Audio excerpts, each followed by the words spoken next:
तलाठी यांनी आपल्या सुरक्षेची काळजी घ्यावी, जयपाल पाटील यांनी दिला इशारा। मुरुडमधील महसूल पंधरवडा अंतर्गत आपत्ती व्यवस्थापन मार्गदर्शन शिबिर संपन्न होत असताना ते बोलत होते। शासनाच्या महसूल पंधरवडा निमित्तानं मुरुड तहसील कार्यालयातर्फे तहसीलदार रोहन शिंदे यांच्या आदेशाने पंचायत समिती सभागृहात आयोजित आपत्ती व्यवस्थापन मार्गदर्शन शिबिरात ग्रामसेवक व तलाठी यांनी आपल्या सुरक्षेची काळजी घ्यावी असे आपत्ती व्यवस्थापन मार्गदर्शक तज्ञ महाराष्ट्र भूषण डॉक्टर जयपाल पाटील यांनी मार्गदर्शन करताना सांगितलं। सुरुवातीला सर्व उपस्थितांचं स्वागत करण्यात येऊन संविधान वाचनाचे कार्यक्रमाला सुरुवात करण्यात आली।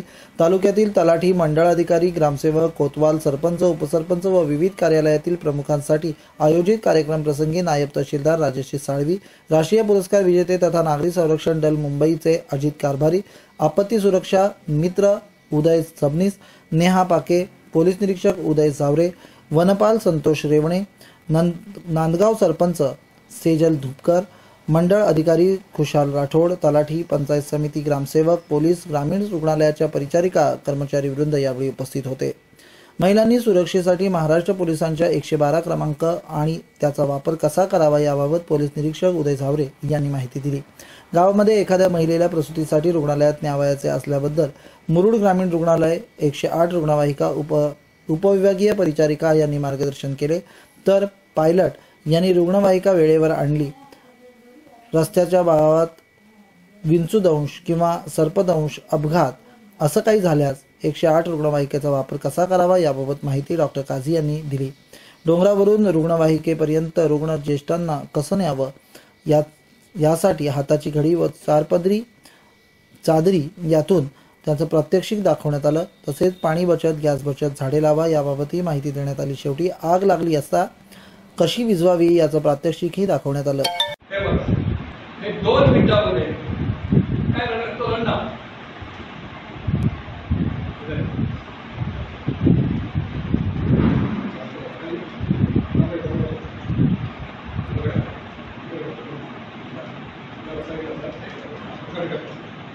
हे घट्ट मारलं, हे टाईट करायचं आणि जिथे डंक मारलेले आहेत तिथे घरामध्ये शेतकऱ्याकडे ब्लेड असतो बघा, ब्लेड घेतला आणि जिथे 2 डंक मारले बरोबर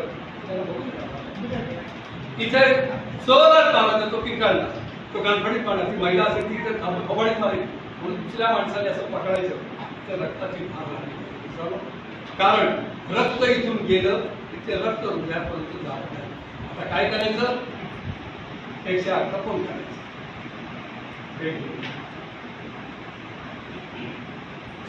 नाव तुझं गौरव गौरव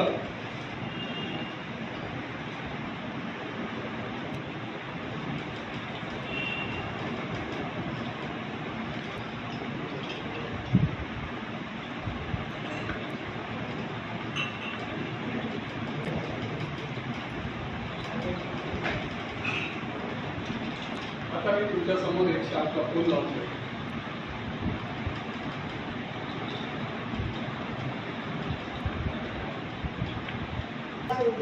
रात्र असू दे, दिवस असू दे, कोणतीही वेळ असू दे, 102 ला आपण कॉल करायचे। अगदी मोबाईलमध्ये तुमच्या 0 बॅलन्स असेल तरी 102 ला तुम्ही कॉल करू शकता आणि त्याच्यामध्ये फक्त त्या महिलेचं नाव सांगायचंय, तुम्हाला वय सांगायचंय आणि तुम्हाला ऍड्रेस सांगायचा आहे। फक्त ऍड्रेस सांगताना कसं सांगायचं की आपण सुरुवातीला आपण कुठे राहतो इथपासून सुरुवात करतो, पण हा जेव्हा कॉल करायचा कॉल सेंटरला जातो त्याच्यामुळे त्यांना ऍड्रेस सांगताना पहिले आपला जिल्हा सांगावा लागतो, पहिले महिलेचं नाव सांगायचं, पूर्ण वय सांगायचं, ऍड्रेस सांगताना आपला रायगड जिल्हा सांगायचा, त्याच्यानंतर तालुका सांगायचा, तालुक्यानंतर आपला पोस्ट कुठला आहे ते सांगायचं किंवा ग्रामपंचायत कोणती आहे ती सांगायची, त्याच्यानंतर त्या ग्रामपंचायत मधलं कुठलं गाव आहे ते सांगायचं आणि गावामध्ये त्या घराजवळ एखादा लँडमार्क सांगायचं, म्हणजे जर एखादं मंदिर असेल किंवा शाळा असेल तर त्याप्रमाणे सांगायचं, जेणेकरून त्यांना आमच्या ड्रायव्हरला लोकेशन ट्रेस करताना काही अडचण होत नाही किंवा तुम्ही त्या एरियामध्ये जर एखादी आशा वर्कर असेल, आरोग्य सेविका असेल तर तिचं नाव सांगू शकता, तिचा कॉन्टॅक्ट नंबर देऊ शकता।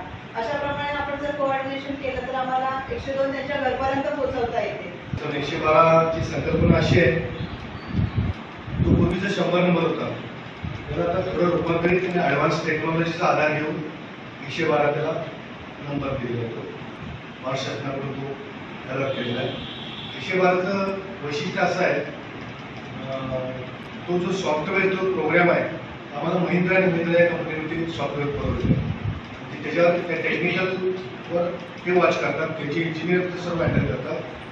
त्याचे जे काय हेडक्वार्टरचं असतं आता अलिबाग आमचं जे हेडक्वार्टर आहे ते स्वतः ऑपरेट करतात. तिथून त्यांचा इंजिनियर असतो, टेक्निशियन असतो, म्हणजे आम्हाला पोलिसांना जे काय टेक्निकल भाग तो आमच्या कॅपॅसिटी बाहेर असतो ते हँडल करतात. तर ते कंट्रोल रूम ते हँडल करतात. मेन हेडक्वार्टर आमचं मुंबईत असतं. कुठं 112 जर डायल केला ह्या भागाचा त्यांना ह्या लोकेटवर तिथं ते कव्हर करतं. तिथून कोकण भवनला कोकण प्रदेशातला तो हेडक्वार्टर आहे तिथून त्यांना डायव्हर्ट होतो. तिथून तुम्ही जे लोकेशन सांगाल किंवा GPRSवर जे काही लोकेशन मिळतं त्या लोकेशन आम्हाला तुम्हाला तिथे तात्काळ मदत करता येते. मदत करताना समजा आता इथे मुरुड लोकेशन मला कॉल आला, मुरुड गावात नांदगाव कॉल आहे, तात्काळ मदत करता. आम्हाला काही गोष्टी त्या पूर्वीपेक्षा थोड्या स्ट्रिक्ट आणि बंधनकारक आहे की कॉल किती वाजता आला नोट डाऊन ऑनलाईन नोटिंग होतच ते. आम्ही पण ते ऑनलाईन आमच्या रेकॉर्ड नोटिंग करतो किंवा आम्हाला जे काही त्यांनी मोबाईलसारखं जे काही यंत्र दिलेलं आहे त्यामध्ये आम्हाला तो कॉल फक्त रिसिव्ह करतो. रिसिव्हला त्याचा मेसेज जातो किंवा संबंधित परिस्थिती कॉल रिसिव्ह केलेला आहे.